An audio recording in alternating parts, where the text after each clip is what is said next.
She thought she married the love of her life, a powerful CEO, a charming lawyer, the perfect husband.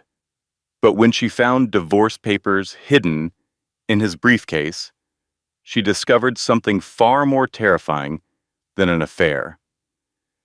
Her entire marriage was a trap, a calculated scheme designed years before they ever met. And the man she trusted most? He had been hunting her like prey.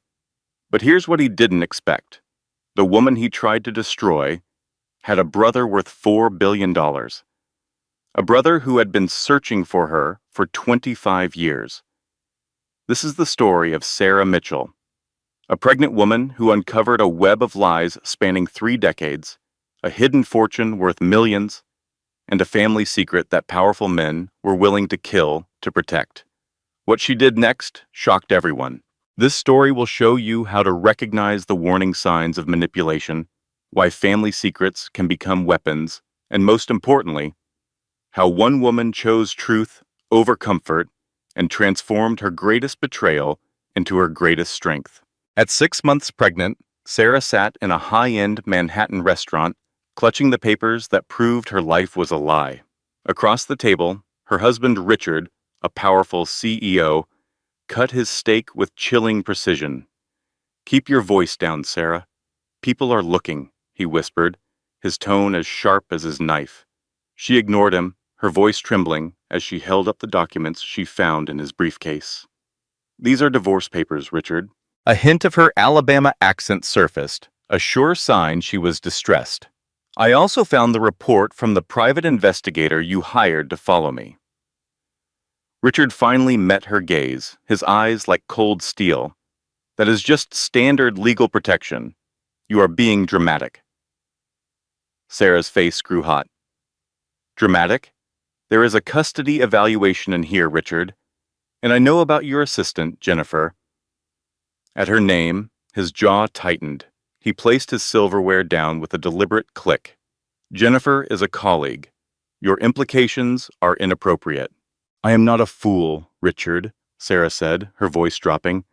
"I saw the hotel charges. I want to know why you really married me and why you wanted me pregnant." She pushed a single page across the table, one that detailed her mother's family history in Alabama. It was the page that made her feel sick. Richard's face lost all its color as he looked at it. His confident mask finally slipped. "Where did you find this?" he demanded. "In your briefcase, with everything else." A strange sense of calm washed over Sarah. "I want the truth." The silence between them was tense enough to break. Richard's voice became dangerously low. "The truth? You are an ungrateful woman who has no idea how good her life is. Without me, you would still be teaching 3rd grade in some forgotten town." He laughed, but there was no humor in it. "You want honesty? This marriage was never a fairy tale. You were a project, Sarah." The words felt like a punch to the gut. The baby kicked, as if sensing her panic. "What does that mean?" she asked. "It means," he said, "that I know exactly what you are worth. And it has nothing to do with your Southern charm." For the first time, she saw the real man she had married. He was not a charming lawyer, but a cold-hearted businessman. "This is about money," she said, the realization dawning on her. "Everything is about money, Sarah. A concept you have never had to worry about. But that is about to change." "Are you threatening me?" Richard leaned back, his smug smile returning. "I am explaining your reality. You sign the papers, take the settlement, and raise our child. If you fight me, you will learn how ugly a divorce can get, especially when we discuss your mental stability." Mental stability? Pregnancy hormones? Paranoid accusations? "It paints a very troubling picture for a single mother," he said coldly. She knew this was not just a divorce.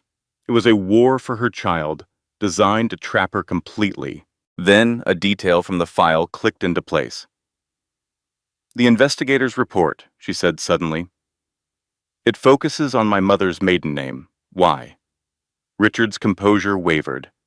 "Standard background check." We were together for 2 years before we got married. You met my family, she pushed back. My mother died when I was 17. Her family was never in my life. So, why do you care about the Blackstone name? At the name Blackstone, Richard froze. Sarah saw real fear in his eyes for the very first time. He reached across the table and grabbed her wrist, his grip painfully tight. Listen to me. There are things about your family you do not understand. You will sign those papers and forget about this. She struggled against his grip. You are hurting me. I'm trying to stop you from making a huge mistake. The situation was spiraling out of control. She felt a fire ignite inside her, burning away years of feeling small and dismissed. Let go of me, Richard. Not until you promise to stop digging. No, she said, her voice clear and strong. My family is my concern. Your family is me and our baby. Nothing else. My family is not you, she declared, her voice ringing through the restaurant. And I am not your property. The slap was so fast she never saw it coming. The sharp crack silenced the entire dining room. Her cheeks stung, and she could taste blood. In the sudden, complete silence, every eye in the room turned to their table.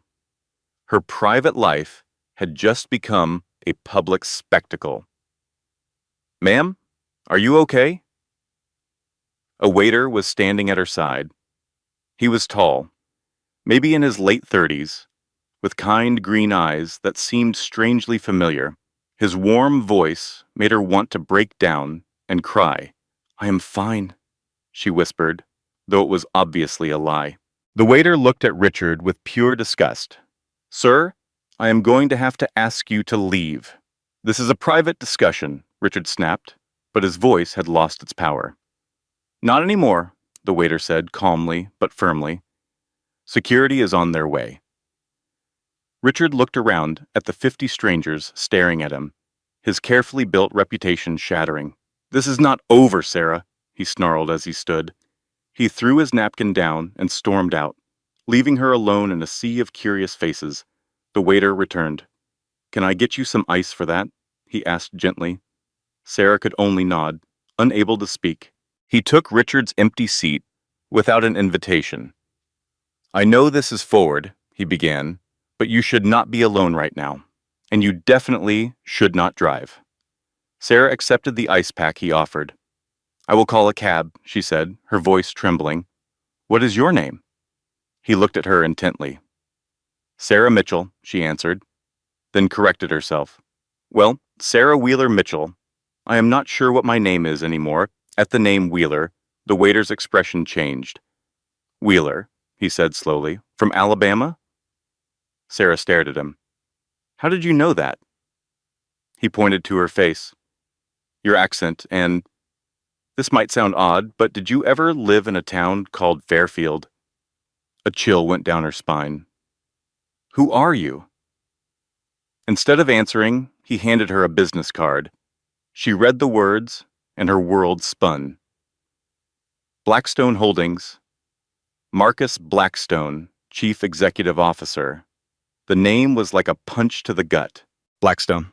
It was the same name from Richard's secret files, the one that had made her husband's face turn pale with fear.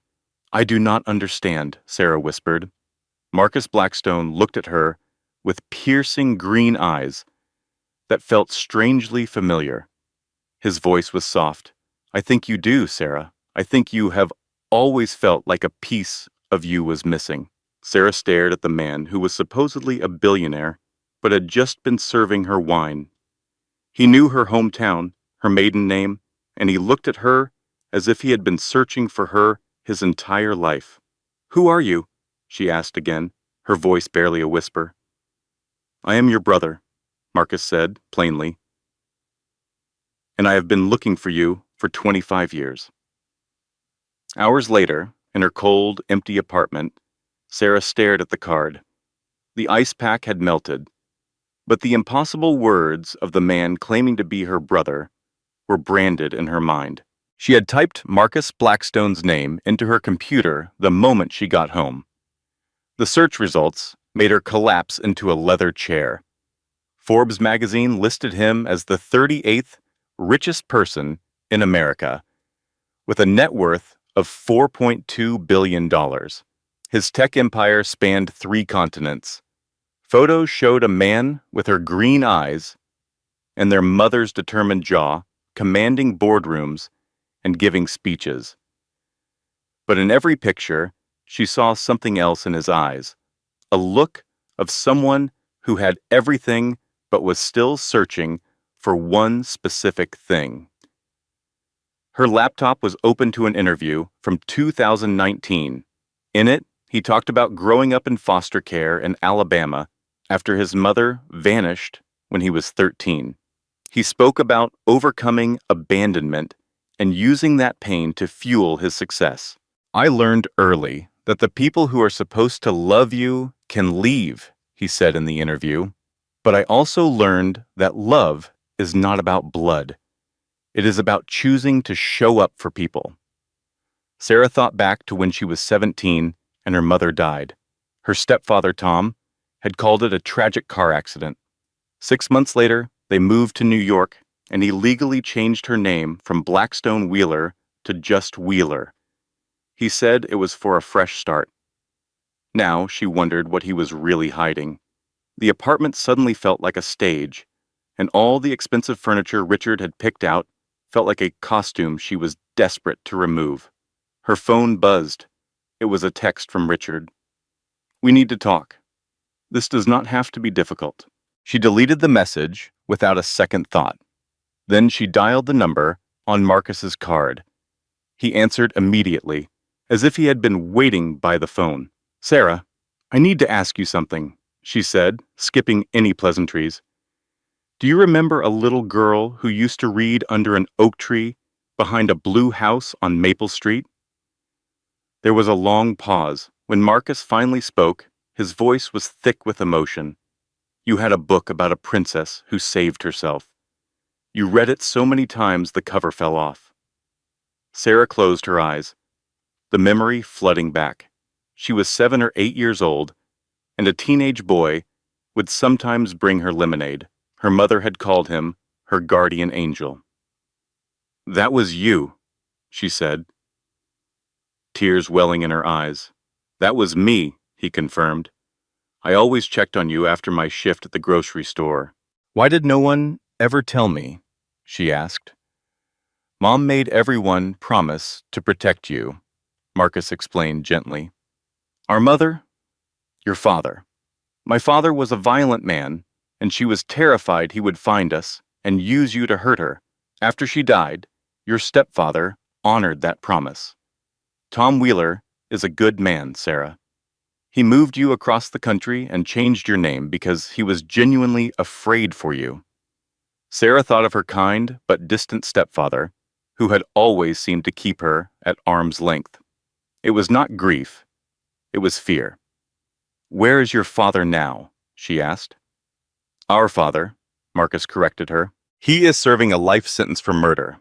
He has been in prison for 8 years. The words were like a splash of ice water. "This is insane," she said out loud. "This morning, I was a wife and a new mother. Tonight, my husband is planning to ruin me for reasons tied to a family I never knew I had. And my long-lost brother is one of the richest men in the world." Marcus let out a dry laugh. "Life has a way of revealing everything all at once. The question is, what are you going to do now?" Sarah looked around the penthouse that had never felt like a home. She thought about Richard's threats and the bruises on her wrist. "I want to understand what is happening to me." "Are you ready for some difficult conversations?" Marcus asked. "More difficult than learning my entire life is a lie?" "You would be surprised," he said. "Can you meet me tomorrow?" "My office at 10 in the morning." A wave of fear washed over her. What if Richard finds out? Marcus's voice turned firm. "Sarah, I have built this company for 15 years. If I cannot protect my own sister from one bully in a suit, then I am not the man people think I am." For the first time in a very long time, she felt safe. "Okay," she agreed. But I have conditions. Name them. I want the complete truth.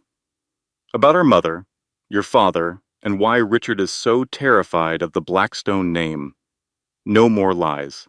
Agreed, he said without hesitation. And I want to know what this means for my baby. I will not let my child be used as a pawn in Richard's games. Marcus's voice was a solemn vow. Sarah, I give you my word. Your child will grow up safe, loved, and free from the shadows of our parents. Family protects family. After the call, Sarah sat in the dark and thought about the woman she was this morning versus the woman she was becoming. The change felt like shedding a skin that never fit. She opened her laptop one more time. She searched for a connection between her husband's company, Mitchell Industries, and Blackstone Holdings. What she found made her blood run cold. For 3 years, Richard's law firm had been systematically attacking Marcus's companies with lawsuits and complaints, all designed to bleed him dry and ruin his reputation. It was not business. It was personal. Sarah realized Richard had been fighting a secret war against Marcus for years. All his late nights and hushed phone calls were not for their future, but to ruin her brother's life. The baby kicked, and she rested a hand on her stomach.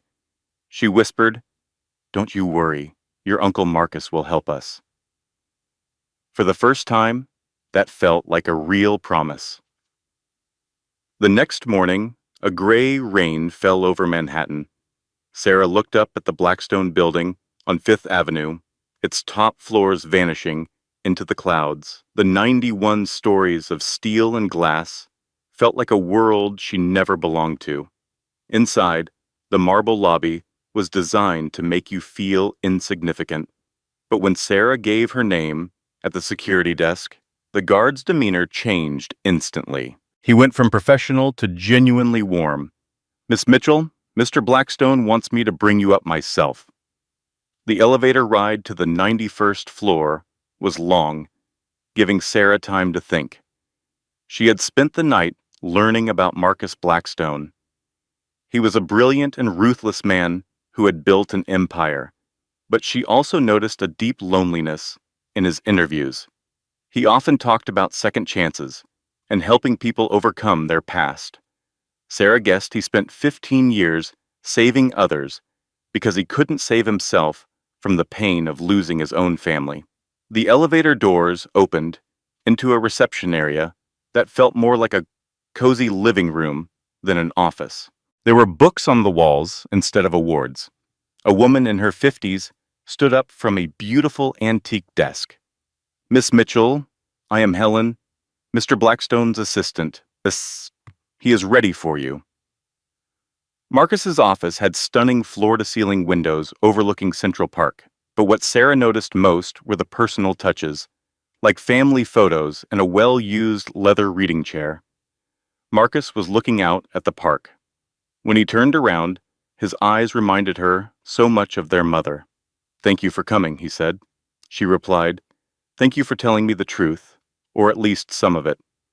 He pointed to 2 chairs near the window. A folder sat on the table between them, holding the rest of her story. "Coffee? Water?" he offered. "Actually, I want to start with this," Sarah said. She pulled out an old photograph from her jewelry box. It showed a young woman holding a toddler with a little boy standing beside them. "This is the only picture I have of our mother with both of us." Marcus took the photo, his hands shaking slightly. "I remember this day," he said softly. "Mom had just bought you that dress with the pink flowers." "I do not remember the dress," Sarah said, "but I remember feeling safe." She sat down, placing her hands over her stomach. "Tell me everything that happened." He was quiet for a moment, tracing the edge of the picture. "Our father, Victor Blackstone, was a troubled man. He was a violent alcoholic who could not keep a job." He continued, "Mom tried to make it work, but by the time I was 10, she was planning for us to escape." "Both of us, Sarah?" Sarah asked. "Yes, that was the plan. But Victor found out." Sarah's chest grew tight. What did he do? He beat me so badly I was in the hospital for a week. He told Mom that if she ever tried to leave with us, he would end all of our lives. Victor did not see family. He saw property. He believed we belonged to him. Sarah thought of Richard's cold threats about custody. The methods were different, but the mindset was the same. So, Mom saved one of us, instead of losing us both, Sarah said. Marcus nodded. She made the hardest choice a parent could make. She took you and ran, promising to come back for me. But she never could, Sarah whispered. No, Victor spent 2 years searching for you. He even hired his criminal friends to help. Mom lived in constant fear that he would find you. What changed? She asked. I did, Marcus said, his voice turning cold. When I turned 13, I was big enough to fight back. One night, Victor came home drunk and started on me. This time, I hit him back and put him in the hospital. You were only 13, Sarah said, stunned. Old enough to be done with being afraid. After that, he left me alone, but he focused all his rage on finding you. He told Mom he needed to teach her a lesson. Did he find you? Sarah asked. Not Mom, but he found information on your stepfather, Tom Wheeler. Tom called Mom in a panic, saying someone was asking questions at your school. A chill ran down Sarah's spine. What did she do? She made another impossible choice. She told Tom to take you and disappear, change your name, move across the country, and cut all ties. She explained that if Victor found you, he would use you to hurt her, and then he would get rid of all of you. Tom truly loved you, so he agreed. He gave you a new life where Victor Blackstone could never find you. What about you and Mom? Sarah asked, tears in her eyes. We decided it was safest for me to go into foster care. The plan was for Mom to stay hidden until Victor gave up, but that never happened. He was arrested for assault 6 months later, then again for robbery. For the next 4 years, he was in and out of prison, always threatening to find you. Then, when you were 17, Mom died in a car accident. Sudden and tragic. The way Marcus said it made Sarah look at him. You do not believe it was an accident. No, Mom was exhausted from 5 years of hiding, of being separated from her children. I think she was rushing to meet someone who claimed to have information about Victor. I believe someone set her up. I have never been able to prove it, but her accident was just too convenient. Sarah felt sick. You think our father had her killed? Our father, Marcus corrected her. And yes, I think it is possible. He never acted surprised she died right when she was trying to find us. The baby kicked hard, and Sarah gasped. Are you okay? Marcus asked, alarmed. Just processing that my mother might have been murdered by the man who hunted me like an animal. Marcus took her hand. Sarah, you need to understand. Victor cannot hurt you now. He is serving life without parole. He has no contacts, and he does not know where you are. You are safe. But Richard knows who I am, she whispered, which leads to the question that has kept me up for 3 years, Marcus said. How does your husband know our family secrets? Sarah thought about the investigator's report and Richard's strange reaction to the Blackstone name. I think, she said slowly, that my marriage was never about love. It was always about access to something. Marcus opened a folder and slid a document toward her. Blackstone Holdings has a unique structure, he said. I included a rule that would allow any direct blood relative to claim a significant stake if they met certain conditions. What kind of conditions? Sarah asked, her heart sinking. Marriage, children, proof of a genetic relationship. It was meant to protect our family, to make sure money could never separate us the way poverty did. Sarah stared at the document as a horrible understanding began to dawn. Richard married me because he thought he could get your money through our child. I think someone told him that marrying a Blackstone heir would pay off. Marcus replied. The real question is who. Sarah remembered how Richard had always been generous with money, but controlling with everything else, insisting on handling all their legal affairs. He was playing a long game, she said. Years of investing in a relationship that he thought would make him rich. Very rich, Marcus confirmed. Community property laws would have given him access to hundreds of millions of dollars. The deception hit Sarah like a physical blow. She had loved a man who only saw her as a path to a fortune she never knew existed. But what if he divorced me first? She asked. He could claim you concealed assets, Marcus explained. He could argue for a larger settlement based on fraud. It was actually very clever. Anger surged through Sarah. He was going to steal my inheritance and my child and make me grateful for it. That appears to have been the plan until you found those papers. What happens now? Marcus smiled, and for the first time, he looked dangerous. Now we find out who has been feeding Richard information, and then we make sure they learn why using a Blackstone is a very bad idea.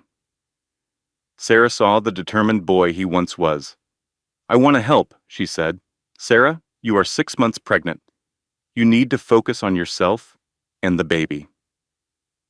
This is my life they have been manipulating, and this is my child they plan to use as a bargaining chip. I am not sitting on the sidelines. Marcus studied her face, seeing something familiar in her expression. You have Mom's eyes, he said quietly. But you have her backbone too. Okay, we do this together, but we do it smart and we do it safe. What is the first step? First, we move you somewhere. Richard cannot find you. I have a place that is completely private. I cannot just disappear. I have doctor's appointments, all of which we can handle with better security, Marcus insisted. Sarah, I spent 25 years wondering what happened to you. I am not losing you now because we underestimated a desperate man. Sarah thought about Richard's threats and nodded. Okay, she said, but I want to understand everything. No more protective lies. Agreed. But first, I want you to meet someone who has been helping me search for you. Her name is Detective Maria Santos, and she thinks your husband's connection to our family goes back much further than we realized. As if summoned, the office door opened. A woman in her 40s entered, carrying a thick file and an expression that promised bad news.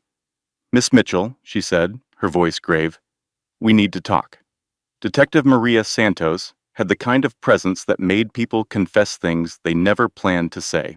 She was compact and efficient, with eyes that missed nothing as she opened her file. Before we start, she said to Sarah, you need to understand that what I'm about to tell you will change how you see everyone in your life.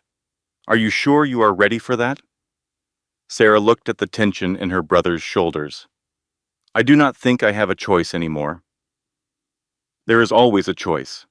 You could walk away right now and build a quiet life somewhere else. Many people would consider that the smart move. Would you? Maria's smile did not reach her eyes. I have never been called smart, but I have been called thorough. She placed a photograph on the table. Do you know this man? Sarah stared at the photo, and the ground fell out from under her. That's my stepfather, Tom Wheeler. It was taken 3 weeks ago, right outside Richard's office. The truth hit her like a punch to the gut. Tom wasn't just talking to Richard. According to my sources, he has been feeding Richard details about your family for over 2 years. Sarah tried to see the man who raised her in the picture, but all she saw was betrayal. That is impossible. Tom saved me from all this. He took us to New York, gave me a new name, a new life. He did, Maria said, and he has been scared to death ever since. That he made a mistake. Marcus leaned in. What kind of mistake?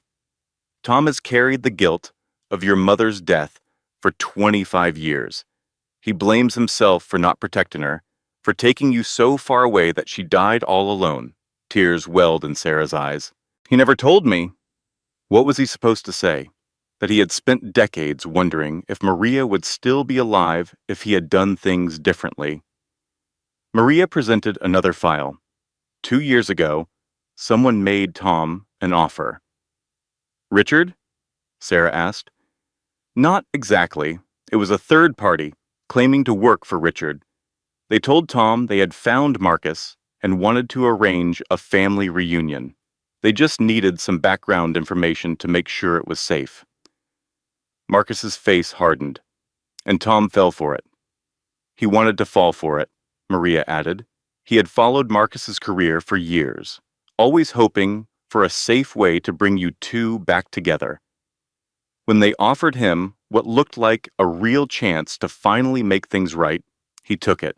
Sarah felt a wave of nausea, so he gave them everything. Your new name, where you lived, your marriage, everything. He believed he was helping put your family back together, Marcus said grimly.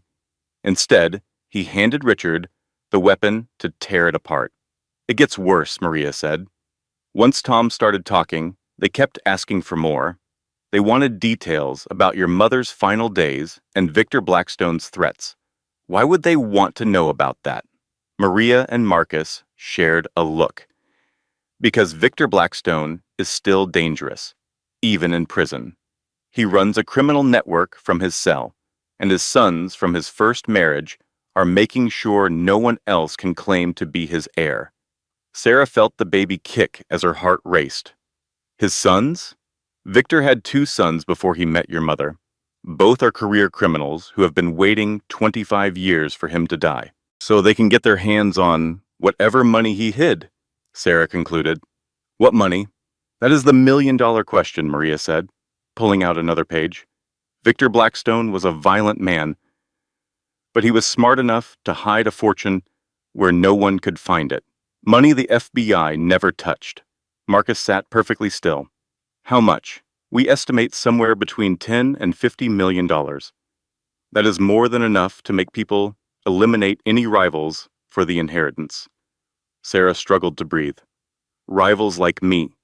Like you, and any children you have, Maria confirmed.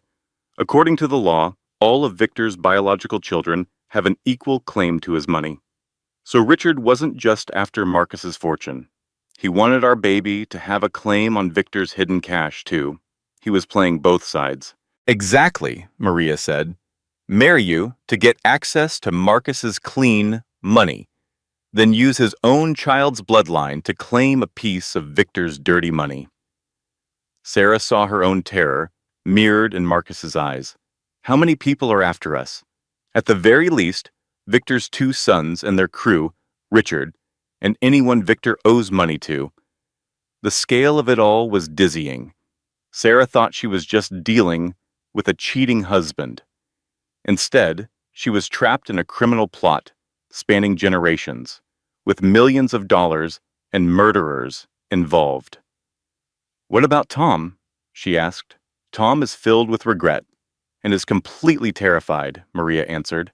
He realized what he had done and tried to stop. But it was too late. They have enough on him to ruin his life if he stops helping them. We have to do something.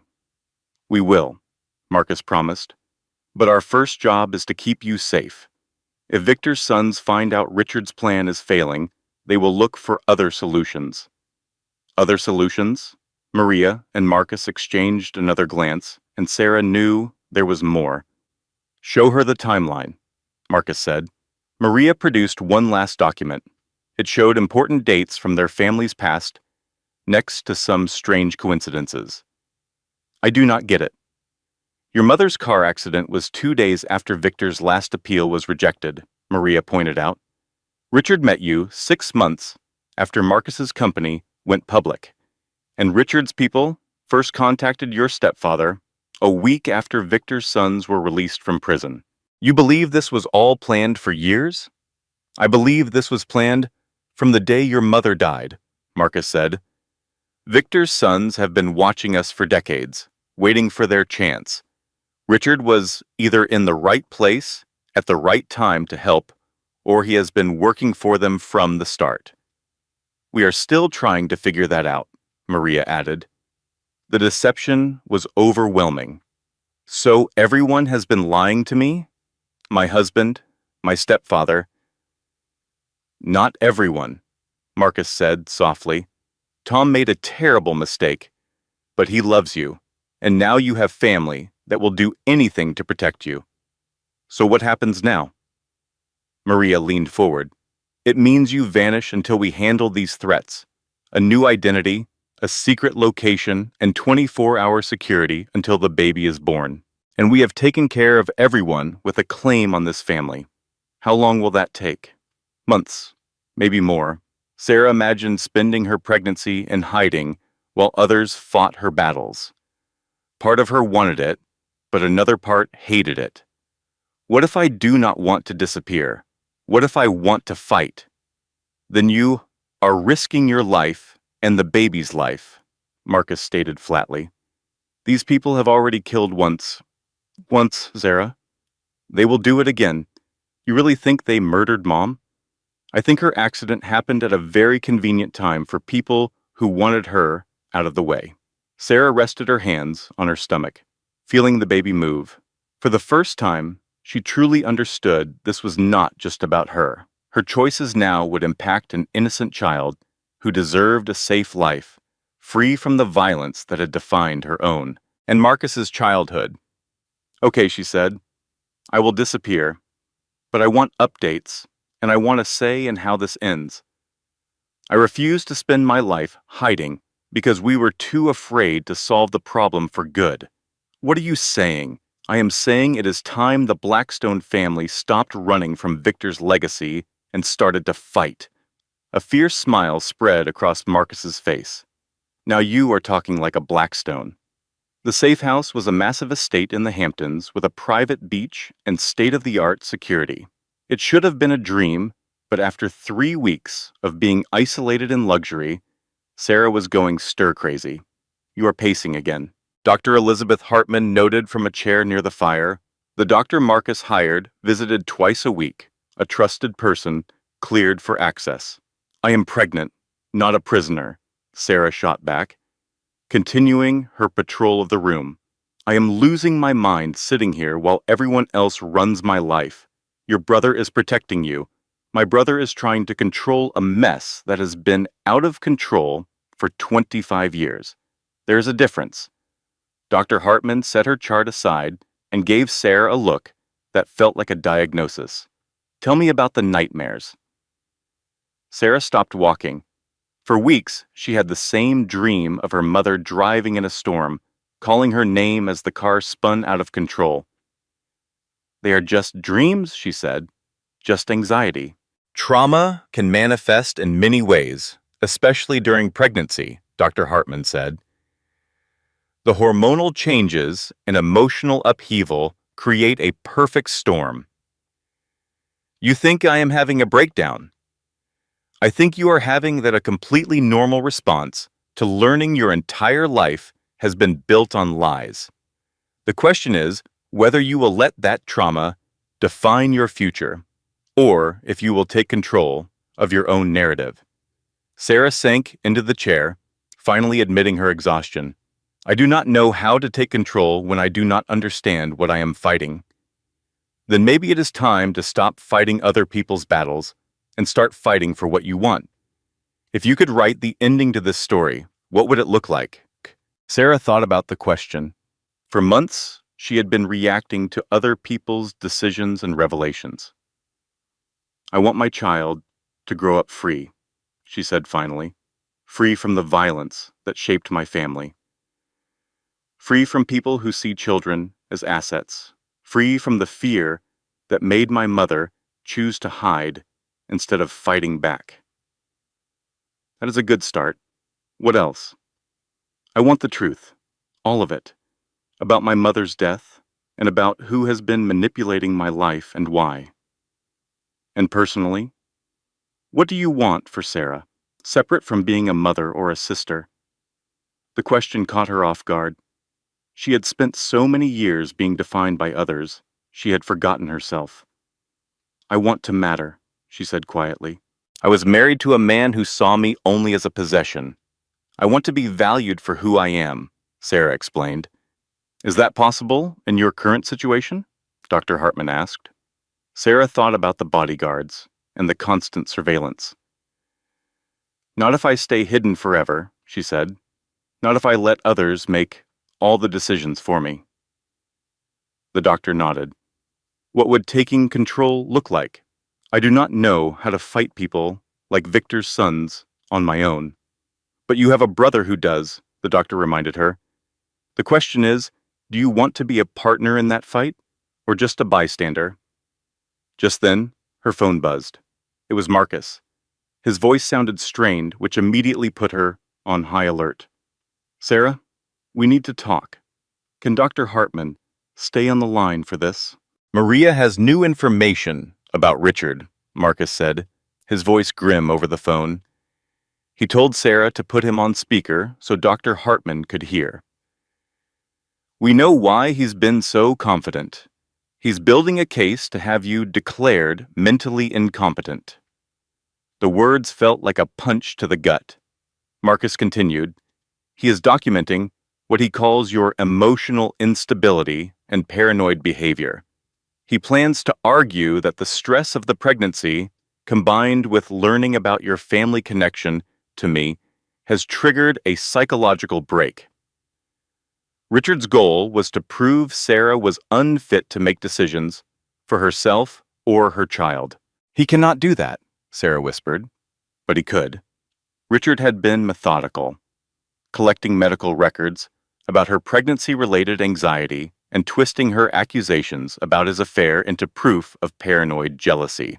He even had witness statements about her emotional state. Sarah felt a wave of nausea. He is going to use my reaction to being slapped as evidence that I am unstable. Marcus added, it gets worse. He's painting your relationship with me as a dangerous influence, using my family's criminal history to claim you have poor judgment that could endanger your child. Dr. Hartman confirmed their fears. If a judge believed Richard, he could gain full custody of the baby and control of all their finances. We have to fight this, Sarah said, her voice shaking. How long do we have? Richard had already filed the initial paperwork. She had 30 days to respond. We can fight, Marcus said, but you cannot hide anymore. You need to be visible and active in your own defense. Sarah thought of the isolated safe house that had once felt like a sanctuary. Now it seemed like a trap. Marcus, I need to come back to the city. Absolutely not. It is not safe, he protested. It is not safe for me to look like I am hiding, either, she shot back. If I disappear for weeks, it just proves his point that I am unstable and avoiding my responsibilities. Sarah took a deep breath. And you do not understand how dangerous it is for a woman to let other people make all her decisions for her, even people who love her. The line went silent. When Marcus spoke again, his tone had shifted from argumentative to thoughtful. What are you proposing? I am proposing we stop playing defense and start playing offense, Sarah said. Richard thinks he can use my family history against me. What if we use it for me instead? What if we take control of the story? What if, she continued, her confidence growing, instead of letting him paint me as an unstable woman, I tell the story of a woman who discovered she had a brother and chose to fight for her family? Marcus was quiet for a moment. That is incredibly risky, Sarah. Once this story is public, there is no taking it back. There is no taking it back anyway, she replied. At least this way, I get to tell my own story. What about the threats? He asked. Victor's sons have been operating in the shadows for 25 years, relying on secrecy and fear. What happens to their power when everything is out in the open? When the media and the entire world are watching? Dr. Hartman's voice cut in, full of admiration. That is not the reasoning of an unstable woman. That is the reasoning of someone who understands exactly what she is up against. Marcus, I need to come home, Sarah insisted. I need to be part of this fight. The line was quiet for a long time. When Marcus finally answered, his voice was filled with a pride she had never heard before. Okay, sister, let's go to war. Sarah's return to Manhattan was a return to a new reality. The apartment she had shared with Richard was now a fortress, with reinforced doors and hidden panic rooms. This feels necessary, Marcus said, explaining that their enemies were getting impatient and pushing for more direct action. Meanwhile, Richard continued his charade, calling and sending flowers, playing the part of the devoted husband worried about his pregnant wife. His legal case was strong, backed by statements from people who questioned Sarah's judgment. Marcus and Maria had clearly discussed the worst-case scenarios. They looked at each other, a silent confirmation passing between them. They have medical records on your anxiety and mood swings. They even found neighbors who will testify that you have changed. What kind of changes? You isolate yourself, you are paranoid, and you abandoned your routines. It is all easily explained by finding out your husband planned to divorce you and take your inheritance. But Richard's team is twisting it. They claim it is proof of mental instability brought on by pregnancy and family trauma. Sarah felt a wave of frustration. It all sounded so believable. What do we have to fight back with? Maria has been building a case around Richard's lies and financial games. We can prove he planned this divorce for years, that he married you for your money. We can show he has been chipping away at your mental health to strengthen his case. Will it be enough to win? Honestly, I do not know. Family court judges have seen it all. Without hard proof of criminal fraud, it just becomes his word against yours. And in that scenario, your pregnancy and family history are used against you. Sarah looked around the apartment. It did not feel like her home anymore. She thought about the strategy she had suggested at the safe house. What if we refuse to wait for the court? What if we go public first? I have been thinking about that. There are risks. Everything has risks. What are the rewards?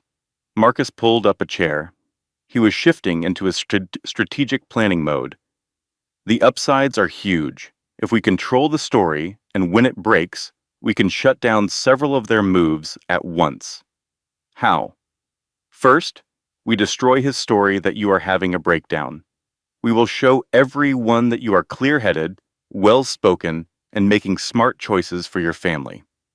Sarah nodded. And the second thing, we force Victor's sons out of hiding.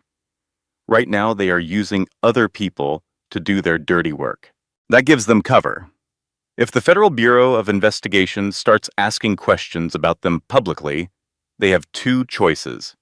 They can either back off, or they can escalate and risk prosecution. And third, we could protect other people from this happening again. Once this story is out there, it becomes much harder for predators to use these tactics on other women. Something inside Sarah finally clicked into place. A sense of purpose had been growing for weeks. I want to do it, but I want it to be done right. What does that mean? I want to tell the whole story. It is not just about Richard's schemes or Victor's criminal past. It is about the price of family secrets. It is about women needing to take back control of their own lives. Marcus looked interested. Keep going. How many women feel trapped in terrible marriages because they do not have the money or the support to leave? How many families fall apart over secrets meant to protect them? You want to make this about more than just us. I want to make it meaningful. If I am going to risk my life and my baby's future, it has to be for more than winning a custody fight. Before Marcus could answer, Sarah's phone buzzed. It was an unknown number. She nearly ignored it, but something told her to answer. Hello? Sarah? It is Tom. Her stepfather's voice sounded old and weak, thinner than she remembered. A storm of love, anger, and sadness washed over her. He was the man who raised her, but he had also betrayed her. Tom, where are you? Somewhere safe, I hope. I have to see you, Sarah. There are things I need to tell you, things I should have told you years ago. Sarah glanced at Marcus, who was already alerting their security team. What kind of things? Things about your mother's final days. About why I really brought you to New York. And about the people who have been asking about you. Tom, are you in danger? We all are, sweetheart. More than you realize. Can you meet me? Sarah was torn. She loved the man who had been her father for 25 years, but she knew he could be a pawn in her enemy's game. Tom, I need you to know something. I forgive you for talking to Richard's lawyers. I understand why you did it. The silence on the other end of the line was so long, Sarah thought he might be crying. You were always too kind, Sarah, always seeing the good in people. It is what made you a great teacher, but it also made you a target for people like Richard. What do you mean, people like Richard? I mean people who hunt their victims. They learn exactly which buttons to push, which fears to use against you. Sarah, Richard did not just happen to meet you at that charity event. He was hunting you. A deep chill spread through her chest. Hunting me? How? He had been following you for months before you ever met. He learned your schedule, your hobbies, your emotional triggers, the charity, the elementary school, your desire to help people, no matter the cost, to yourself. How do you know all this? The people who contacted me showed me pictures, Sarah. Photos of you going to work, going to the grocery store, going to your book club. They watched you for a very long time before Richard ever said hello. Sarah realized she was trembling. The perfect romance she thought she had, the handsome lawyer who won her over with his charm, had all been a carefully planned stalking operation. Tom, where are you? We have to get you to a safe place. We need to know everything. I am not sure anywhere is safe now. They know I have been talking to you and Marcus. They know I'm done helping them. Who are they? They are people who believe Victor Blackstone's fortune belongs to them. People who have waited 25 years to collect on debts your father owed them before he went to jail. Sarah felt the baby give a sharp kick, reacting to her fear. Tom, listen to me. Go to the nearest police station. Ask for protective custody. Tell them you have information on organized crime and that your life is in danger. Do it now, Tom, please. I cannot lose you too. The line went dead. Sarah stared at her phone, filled with a terrible sense of dread. Marcus was already talking to Maria, trying to locate Tom. But Sarah was focused on one thing. It was the final push she needed to go public with her story. Marcus, she said after he hung up, how fast can we set up a press conference? Why? Because I refuse to spend my life hiding from people who think they own me. And I will not let my child grow up in a world where victims are told to be quiet while monsters walk free. Marcus looked at her and saw a new strength in her eyes. He gave a slow nod. How soon can you be ready? I have been ready my entire life. I just did not realize it until now. The press conference was set for Thursday morning at the Blackstone Holdings building. But by Wednesday night, Sarah was having second thoughts. She stood in Marcus's office, looking out at the city lights. Was she about to make the biggest mistake of her life, or was she finally taking control? The media interest is huge, Helen reported. She read from a list. Cable News Network, National Broadcasting Company, American Broadcasting Company, the New York Times, the Wall Street Journal, and about 20 others. This will be a massive story. Any word from Richard? Sarah asked. His lawyer has called 3 times today, Marcus said. A very polite request for you to avoid any public statements that might affect the legal case. In other words, he is terrified. He knows that once you tell your side, his story about your mental health, falls apart. Just then, Maria Santos walked into the office. She was holding a thick folder and had a grim look on her face that silenced the room. "We have a problem," she said. Sarah's stomach dropped. "What kind of problem?" "The kind that means tomorrow's press conference is now far more dangerous than we thought." Maria opened her folder and laid several photos on Marcus's desk. These were taken this morning, outside different Blackstone Holdings buildings. Sarah stared at the pictures. She saw strange men sitting in dark cars, watching everyone who came and went. "Surveillance," Marcus said. "It is more than that. 3 of these men have criminal records tying them to Victor Blackstone's old crew. They are not just here to watch. They are here to deliver a message." "What kind of message?" "The kind that says your family has drawn the wrong kind of attention from people who hate the spotlight." Sarah felt the baby kick again, as her fear spiked.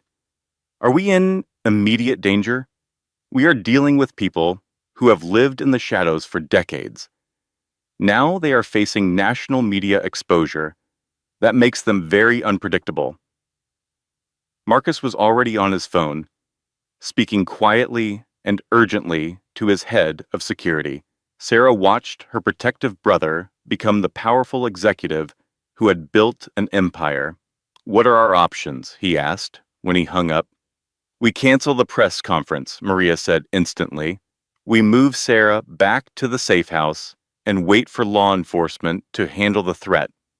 That could take weeks, maybe months." "There is another option," Marcus said carefully. "We move the press conference up. We use it to force everyone's hand, all at once."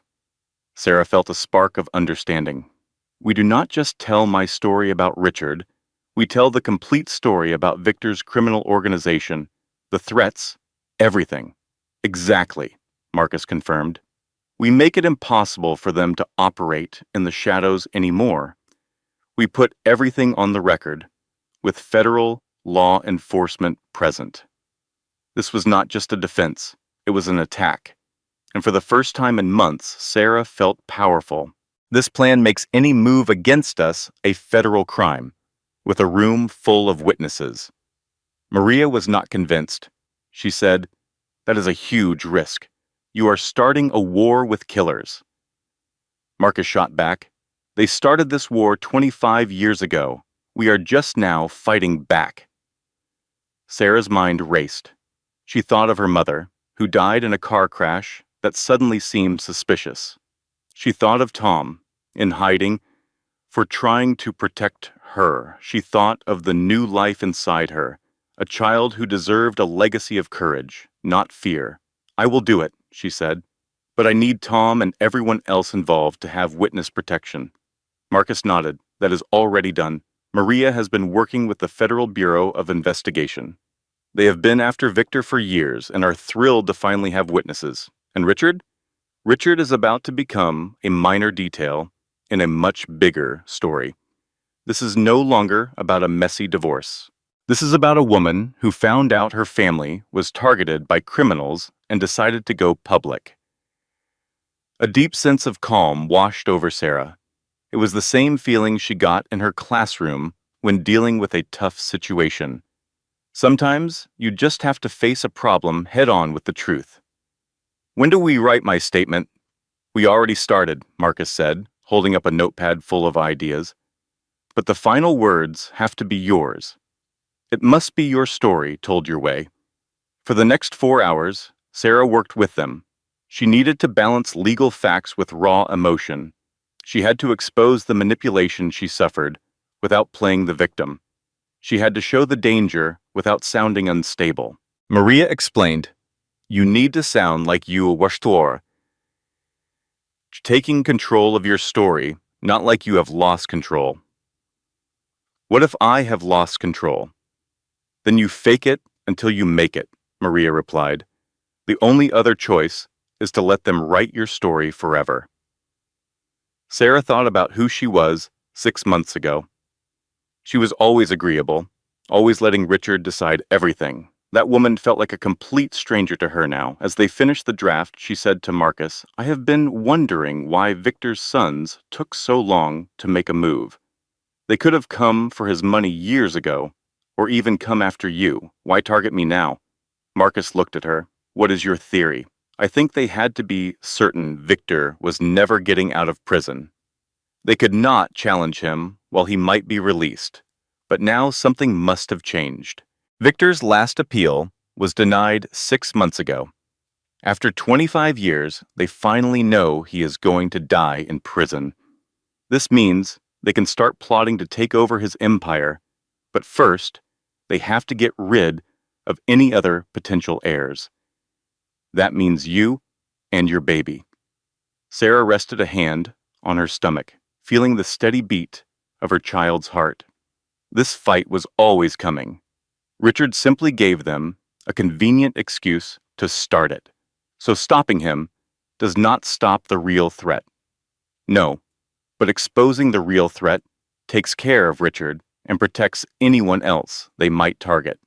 Marcus smiled, a fierce pride in his eyes. "You know what I realized tonight? You have stopped thinking like the hunted. You have started thinking like the hunter." Sarah knew he was right. The web of lies that had shaped her life had transformed her from prey into predator. Is that good or bad? It is survival, and it is the only thing that will keep you and your baby safe.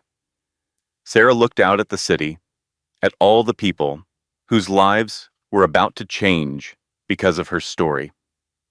"Marcus, what if this does not work? What if going public just paints an even bigger target on our backs? Then we will face what comes next together as a family. We will face it in the light, not hiding in the shadows anymore. Promise me something. Promise me that tomorrow we stop letting fear make our decisions. We stop letting their violence control us." Marcus took her hand, his grip firm and warm. "I promise. But you have to promise me something too." "What is it?" "Promise that if this gets too dangerous, if the threats get to be too much, you will let me take you and the baby somewhere safe while we finish this."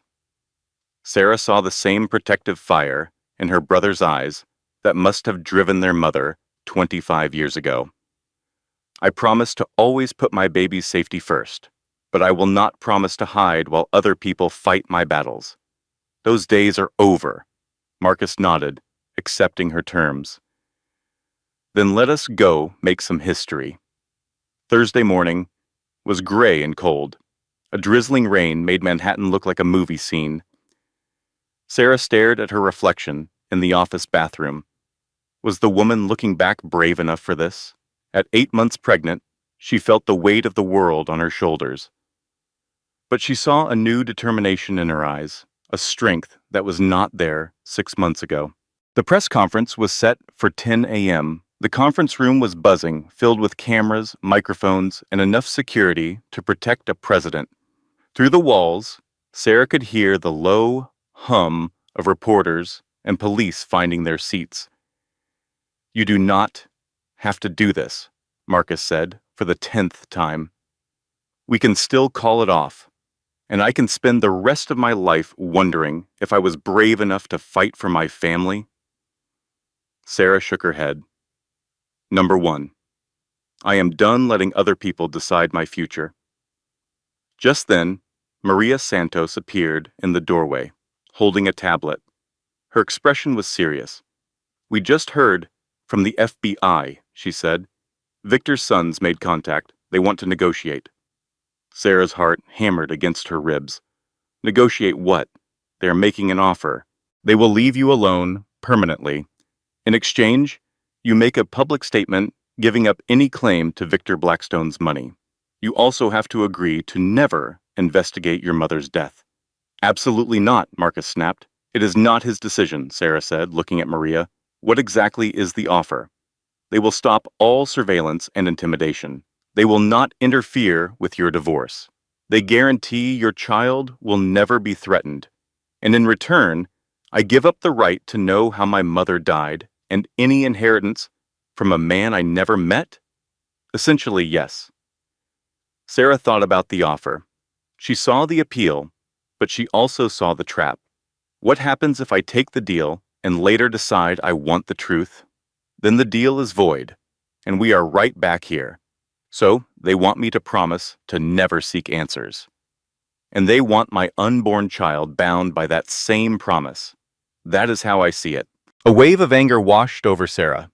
They want me to choose ignorance and fear, just like my mother did. They want me to pass down that legacy of secrets to my child. Marcus moved closer. Sarah, you have to think about this. This offer means safety for you and the baby. This offer is the exact kind of thinking that got our family into this mess. How many more generations have to sacrifice the truth for a false sense of safety? Maria stepped between them, seeing the rising tension. There is something else, she said. The FBI thinks this offer means Victor's sons are scared. They are more worried about public exposure than we thought. They would not be negotiating if they thought they could survive the fallout. So, we have more leverage than we knew. The threats against you are real, but so is their fear of a federal investigation. Sarah's decision was instant and clear. I am not taking their deal. I will not trade my right to the truth for their promise to stop terrorizing me. And I will not teach my child that the way to deal with bullies is to give them what they want. Sarah, Marcus began, no. I have listened to everyone. I have weighed all the risks. My choice is made. We are holding this press conference, and we are telling the entire truth. Before anyone could reply, there was a knock on the door. Helen peeked in, looking flustered. Miss Mitchell, someone is here to see you. He says he is your stepfather. Sarah's heart leaped. Tom, is he safe? He has an FBI escort, but he is asking to speak with you privately before you begin. Sarah looked at Marcus, who gave a slow, reluctant nod. 5 minutes. Then we need to start. Tom Wheeler looked older than she remembered. New lines were etched around his eyes, and he seemed more fragile. But when he saw her, his face broke into the same gentle smile that had comforted her since she was a little girl. Sarah, sweetheart, you look beautiful. She hugged him, careful of the baby bump between them. Tom, I was so worried. Are you okay? I am safe now, thanks to your brother, but I had to see you before you did this. I need to tell you some things that might change your mind. What kind of things? Tom handed her a thick manila envelope filled with papers and photos. Things I should have told you years ago, but I was too scared and ashamed. Sarah opened it and saw pictures of her mother she had never seen before, a young, confident Maria Blackstone. She was laughing, standing next to a man Sarah did not recognize. Who is this? That is your mother with Detective James Morrison. He was the police officer investigating Victor's crimes when they met. He was the one who helped her plan your escape from Alabama. Sarah stared at the photo. She saw a look on her mother's face she had never seen in her few childhood pictures. Mom looks happy. She was. For the first time in years, she had hoped that Victor could be stopped by the law. She hoped she could get both of her children to safety. What happened? Detective Morrison was killed in what the police called a robbery gone wrong. Case closed. But Maria never believed it. A cold dread spread through Sarah's chest. She thought Victor had him killed, she was positive, and she was terrified that anyone else who tried to help her would end up the same way. Tom showed her another document, this one on official Alabama State Police letterhead. This is Detective Morrison's last report on Victor's organization. He was going to present it to a federal grand jury the week he died. Sarah scanned the pages. They mentioned money laundering, drug trafficking, and a criminal network bigger than she could have imagined. Tom, why are you showing me this now?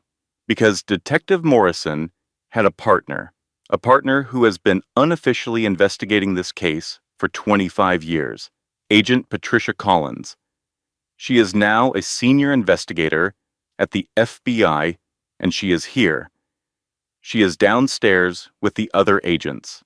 Sarah, she has waited 25 years for someone in your family to come forward and help her finish what Detective Morrison started. Sarah began to tremble. You are saying that telling my story today is not just about protecting myself. This is for Detective Morrison and all the other victims. Your mother would be so proud of you. Sometimes the most dangerous path is the one you have to take. Sarah looked at the photos, seeing her mother not as a victim, but as a fighter. Tom, I have to ask you something. I need the absolute truth. Anything.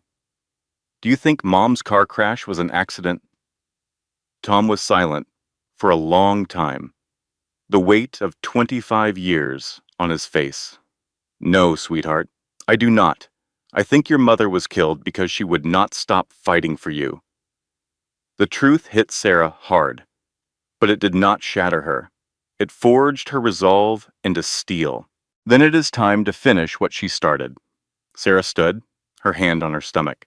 She looked at Tom with a fire in her eyes that was just like her mother's. Let us show the world what happens when you mess with a Blackstone woman. The conference room at Blackstone Holdings looked like a courtroom. Cameras were pointed at a podium, and the chairs were filled with reporters and federal agents. Sarah stood there looking at the people who would share her story with millions, and felt completely calm. Good morning, she started, her voice strong and clear. My name is Sarah Wheeler Mitchell. 6 months ago, I thought I knew who I was. I was a former teacher, married to a great lawyer, living a good life, and expecting a baby. Today, I am here to talk about the gap between the life you believe you are living and the one that is actually real. She paused. I am here to discuss lies, financial control, and how women are often treated like property instead of people. I am here to talk about family secrets that were meant to protect, but only created pain.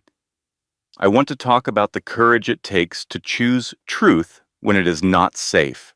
Sarah looked right at the camera, thinking of all the women who might see themselves in her story. But most of all, I am here to show what happens when you stop letting other people tell your story and you start telling it yourself. For the next 30 minutes, she told them everything, the lies from Richard, her connection to Marcus, and the threats from Victor's network. I want to be very clear about one thing, she said. As she finished her statement, her voice was steady. I am not here for your pity. I am here as a woman who discovered the people she trusted most were lying to her and who chose to fight back. The questions that followed were tough, but Sarah found that speaking her truth was surprisingly freeing. The real impact came in the following days. Within 48 hours, Richard's law firm had fired him. The case against Sarah was quietly dropped, and Richard filed for a simple, uncontested divorce. He was trying to minimize the damage, knowing his manipulation tactics were now a matter of public record. What about the threats from Victor's sons? Sarah asked. Complete silence, Maria told her. They know there is too much attention on them now. Just then, Marcus walked in with a large folder. The FBI investigation has enough to bring federal charges against 12 people in Victor's organization, including his sons. He paused. They even found financial records linking Victor to the man who killed Detective Morrison. Tears welled in Sarah's eyes. My mother was right. She was murdered for protecting us. She was murdered for refusing to let violent men control her family's future, Marcus corrected gently. And because she fought back, we can finally get justice. Victor would die in prison, his legacy in ruins. Thinking of her mother, a woman in a photograph, who died trying to protect her children, Sarah knew what she needed to do. I want to start a foundation, she said suddenly. I want to use my inheritance from Victor's assets and whatever I get from Richard to help other women escape manipulative relationships. I want to turn this entire nightmare into something good.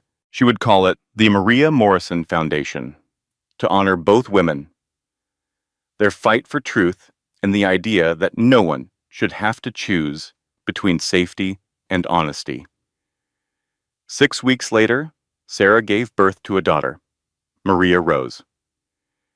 Marcus was in the delivery room, crying harder than the baby, completely transformed. She's a Blackstone, Sarah said, exhausted but triumphant. She is going to change the world.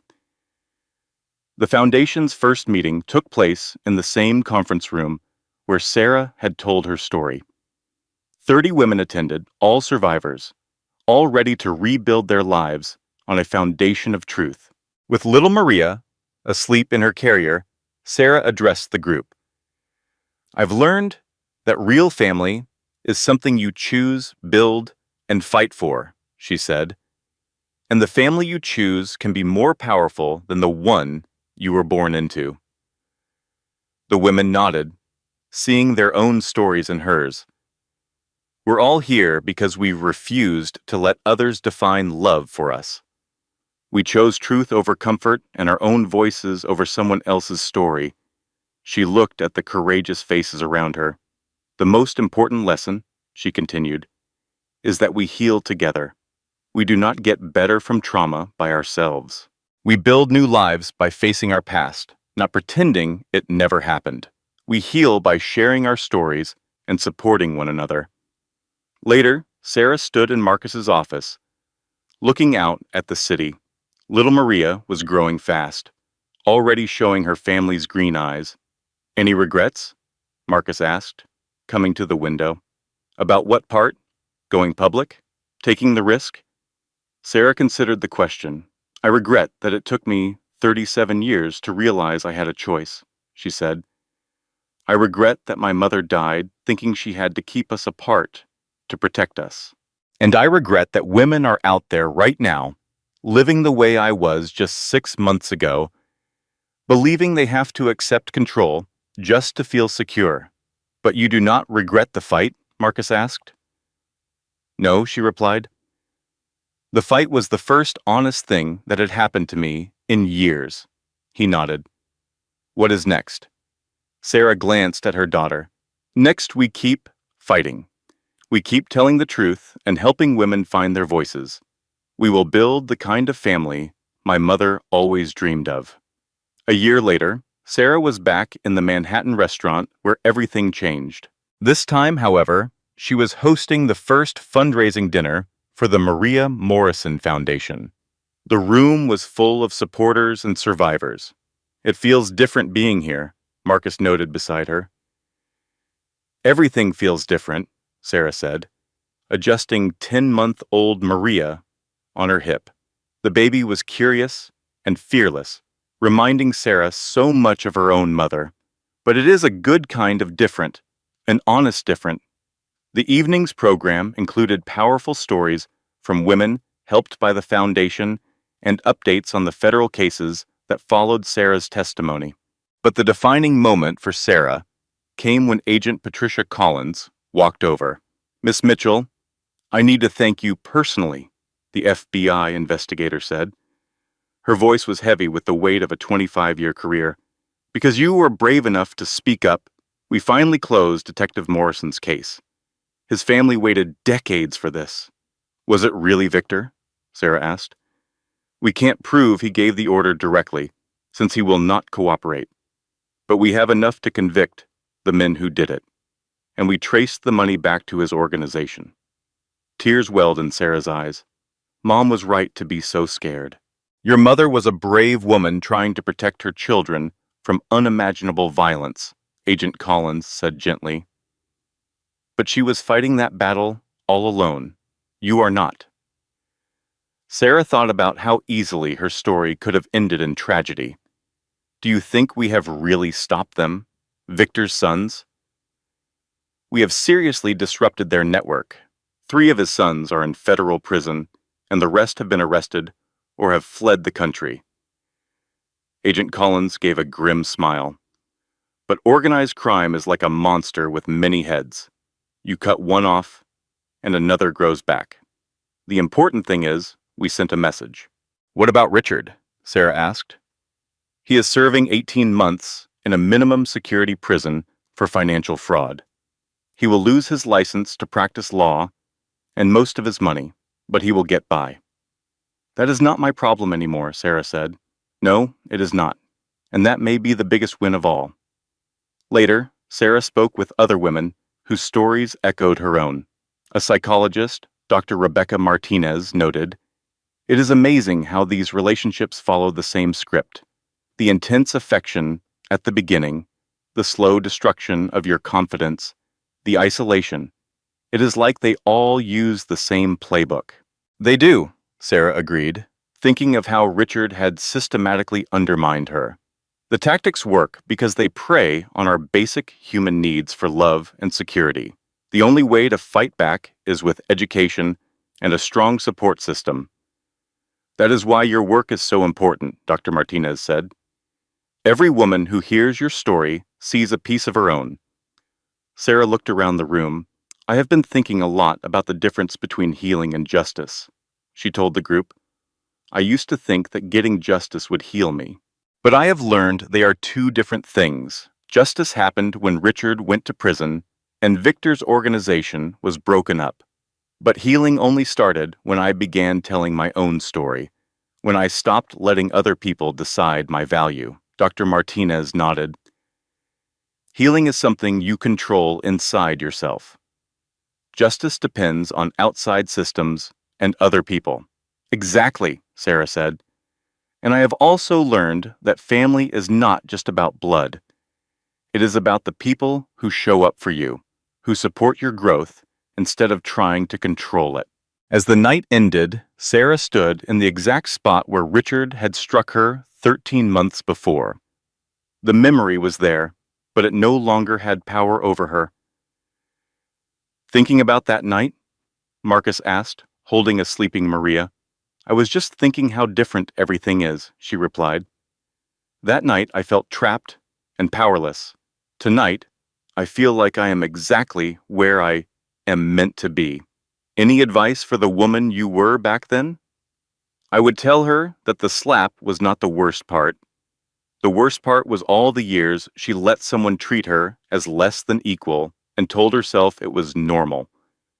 The slap just made her angry enough to finally stop. Marcus smiled. Mom would be so proud. I think so too, Sarah said. But more importantly, I am proud of us.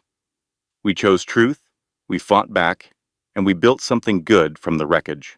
Sarah held her sleeping daughter, filled with an incredible sense of hope. What do you want for her? Marcus asked. I want her to know her own worth, Sarah replied. I want her to understand that love should make her feel stronger, not smaller. And if she ever faces what I did, I want her to remember that her mother chose courage, and that her family's legacy is fighting back against people who use love as a weapon.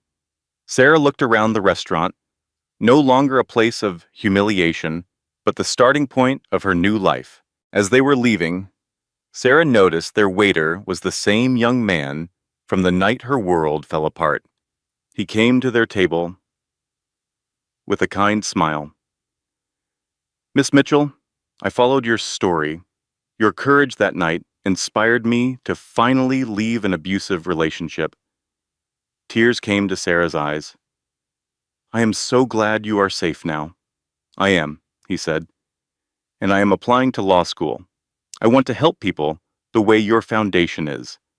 After he left, Marcus shook his head in wonder. You realize your story is having an effect in ways you will never even know.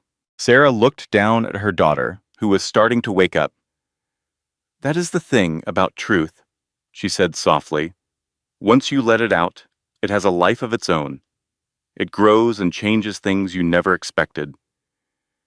Thinking of the quiet life she might have had, built on lies, she felt no regrets. She had lost a false marriage, but gained a true family. She had given up the illusion of safety for the reality of strength. Most importantly, she had learned that love was not something that happens to you, but something you choose to build, one honest action at a time. The rain had stopped. The city sparkled with light as Sarah walked toward her new life, her brother beside her and her future in her arms. She had learned to transform her pain into a powerful purpose, and her silence into a voice that would help other women find their own. Sarah Wheeler, Mitchell Blackstone, had come full circle, but this time, the circle was wider and stronger, built on a foundation of truth that could withstand any storm. Sarah's journey teaches us something powerful. Love should make you feel stronger, not smaller. The people who truly care about you will never use your trust as a weapon against you. If this story touched your heart, or if you know someone who needs to hear it, please hit that like button, share it with them, and subscribe to our channel so you never miss another story that could change a life. Drop a comment below. What would you have done in Sarah's situation? This content was carefully researched, developed, and manually edited by our team to deliver meaningful lessons and inspiration to our audience.